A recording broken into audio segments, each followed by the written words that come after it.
is that? Look at that. A piece of the compressor is in the suction port. That is crazy. It's in here too. Shit.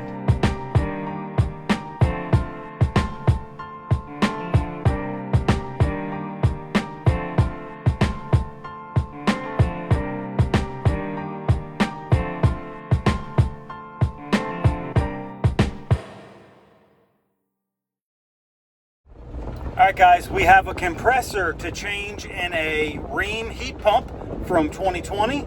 Let's go. Alright, we're going to get our valve cores removed here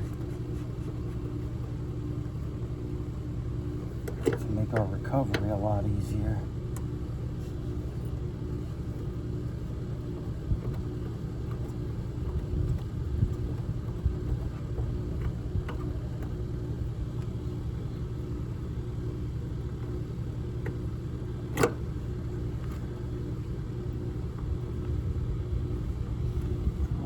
Got it. And we do. Yep.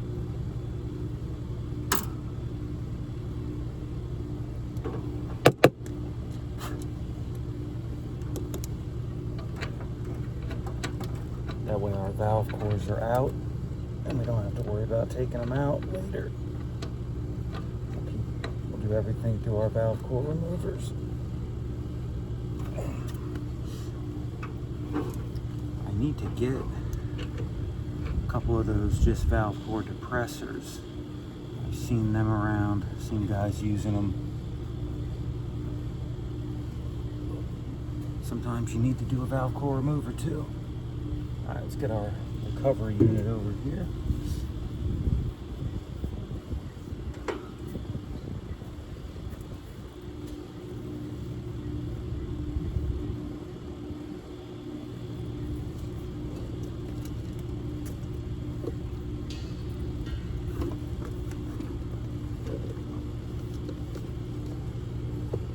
Outlet right here, which is nice. Make sure it works. Sure does. Alright, so this guy is going to go on our inside.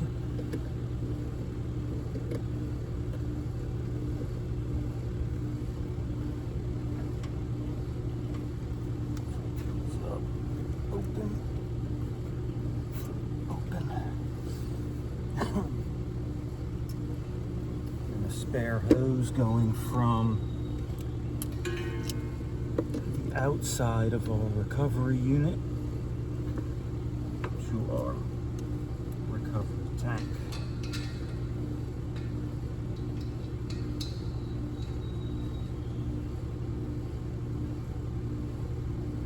Alright, let's open up. Open. I do have refrigerant in this tank already. So is what it is. Let's open this up and bring the air out.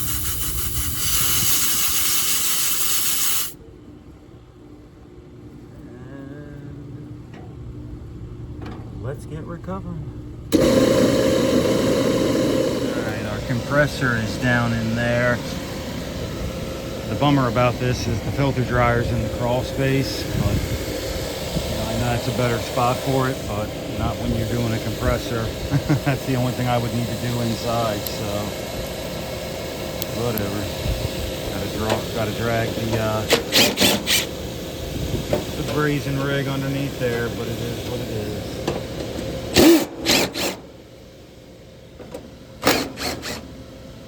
Gotta get this fan totally out, unwired and out of our way.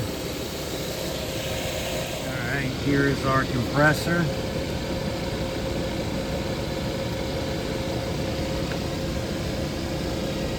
I'm not exactly sure what's wrong with it, but I trust the diagnosing technician's diagnosis.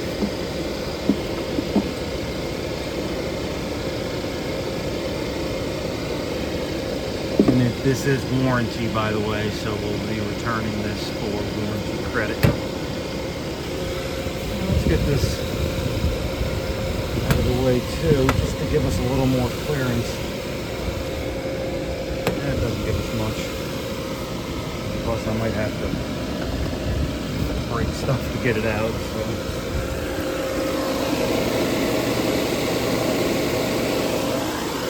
Down to 41.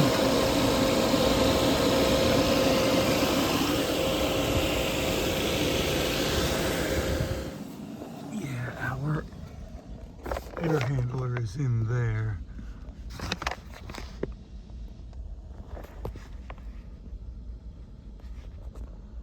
You can see my filter dryer right there.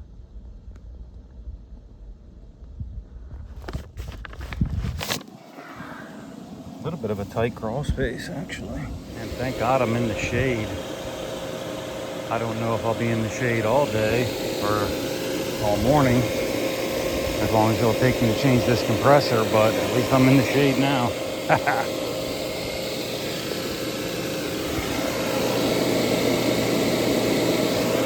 Getting there. All right, just about down to 0. We got a little bit of residual left.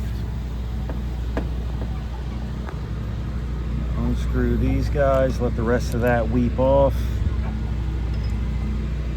Might strike the compressor a couple times to get any of that oil, refrigerant, crap in the oil. Get that out of there.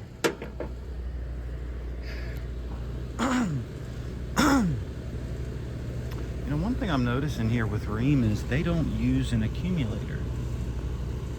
That's interesting. They do, unless this is it.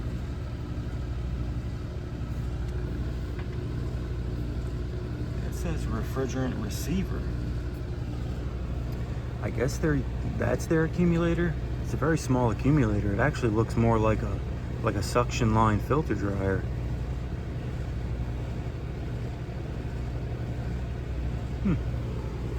Very interesting. This Rheem is from 2020. It's 4 years old.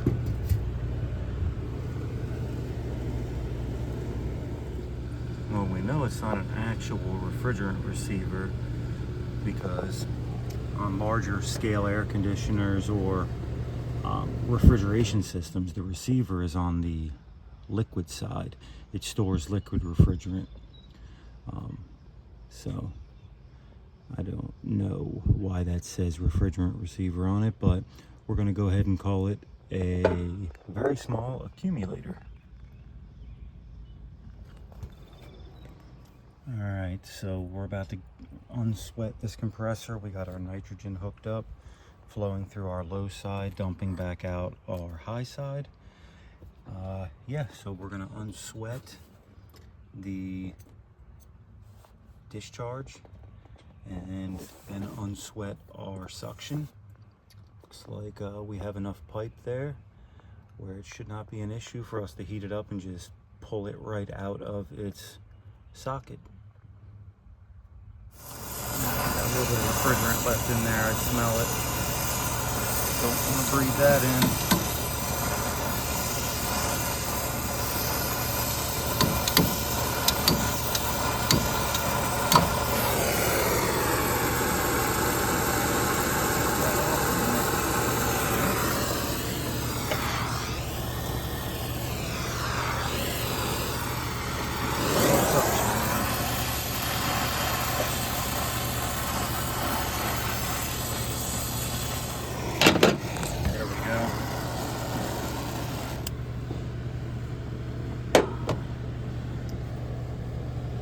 What the devil is that? Wait a minute. There is something inside that compressor suction port. What the hell is that? Is that a piece of the compressor that came apart? That is nuts. Let's get this cooled down a little bit. What the hell is that? at that. A piece of the compressor is in the suction port. That is crazy. It's in here too. Shit. I'm gonna have to get that out of there. Hopefully there's no other pieces lodged anywhere. You can hear it inside there. So she busted loose pretty good and proper, but I gotta make sure I get that piece out of the suction line. You see it? It's in there. Gotta make sure I get that out of there. Get a flathead.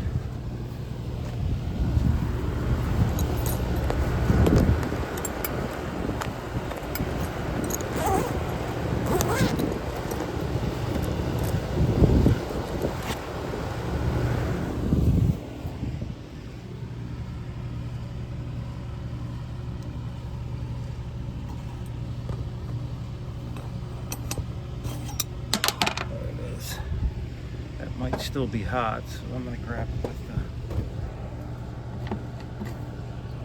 the needle nose. That is crazy. There's no other pieces in there.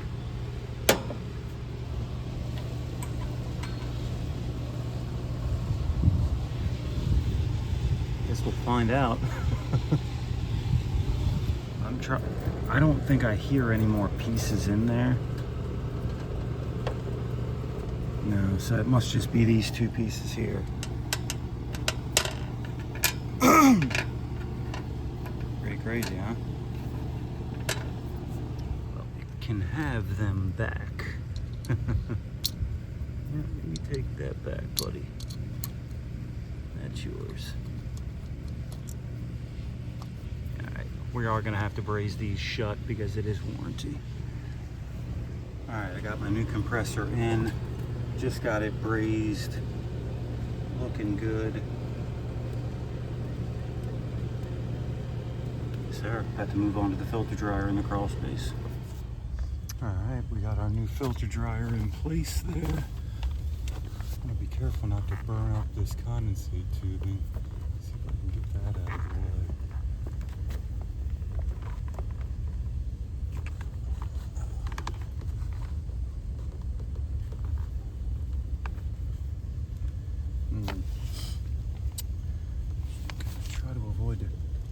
Zip tie, but looks like I'm gonna have to. I don't know why they did this big weird loop here.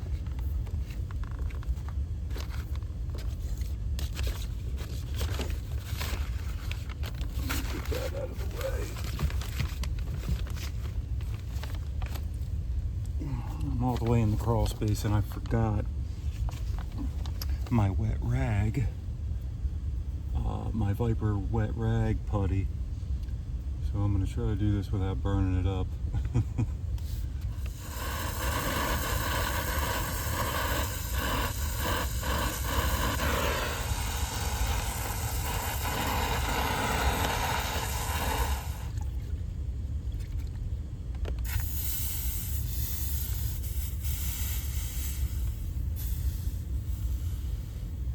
Alright, we're going to let this guy cool down. We'll leave our torches under here for good luck. And we'll go pressurize with nitrogen and see if it holds. All right, got our nitrogen on, turned up. Start pressure testing. I'm gonna dump through the high side and let it weep back in the low, to make sure everything balances out.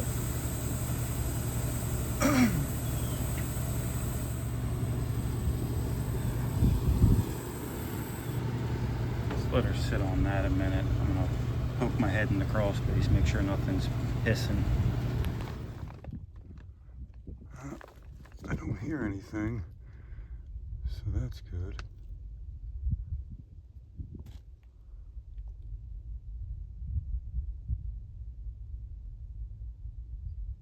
Beautiful. All right, let's bring her up the rest of the way.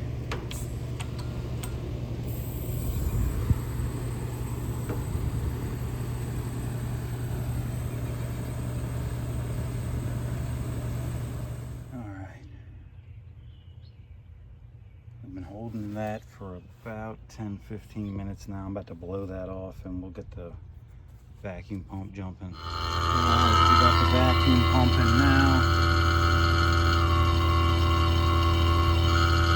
Bouncing around a little bit.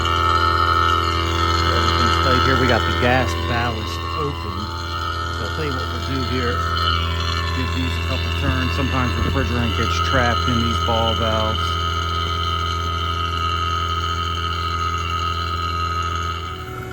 Alright, while our vacuum is doing its thing, we'll change out this defrost board. Shouldn't do that at all. Alright guys, we got our new board in with both new coil temperature and outdoor sensors. I also put a new capacitor on. Whenever you do a compressor, you always want to make sure you do a capacitor too. Contactor looked fine, so I'm not going to worry about a contactor with this one. But yeah, probably clean up this wiring a little bit more with some zip ties, but pretty much done in the electrical section at this point. Got the fan put back on. Everything cleaned up inside there. We're just pulling our vacuum here and we'll charge her up and turn it on. Alright guys, we are charging now. This takes just a skosh over 6.5 pounds of refrigerant. And we're putting it in there now.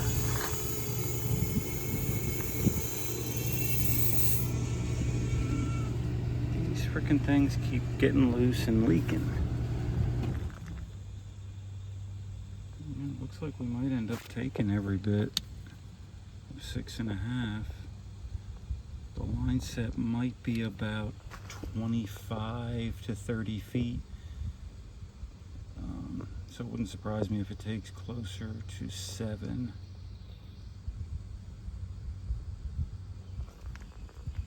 But we'll take a superheat and subcooling reading after.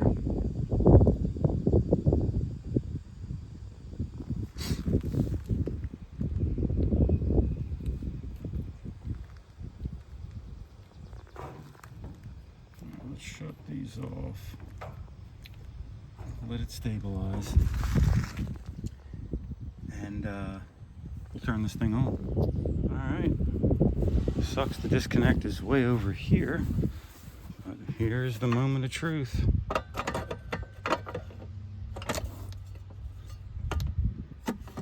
You know what? We might have a trip breaker. Because our contactor's pulled in. Yep. Alright, let's find a breaker. Alright, well, let's try this again.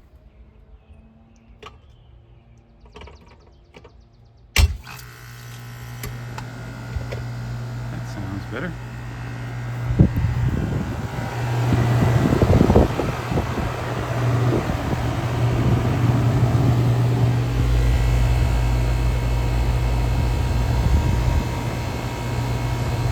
Stabilize a little bit and then put the rest of our charge in. We still got about a half pound or so to go.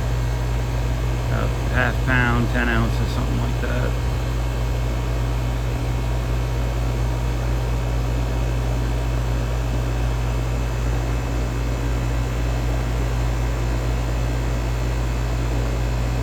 Start easing it in now.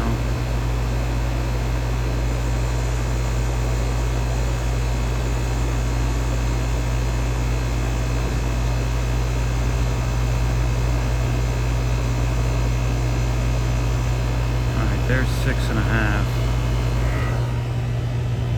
Just maybe a skosh over 6.5. So this is factory charge right here. We'll see how it does with that.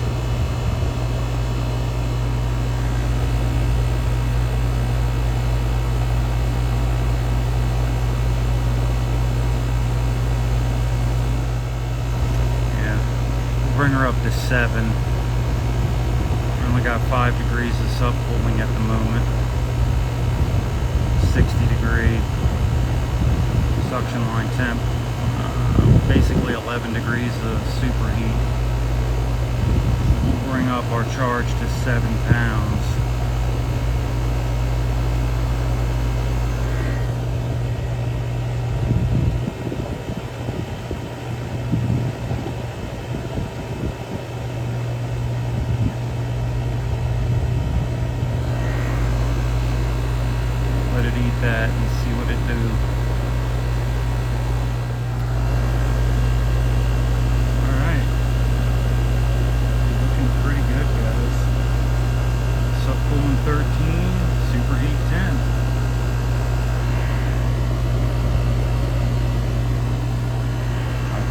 with it.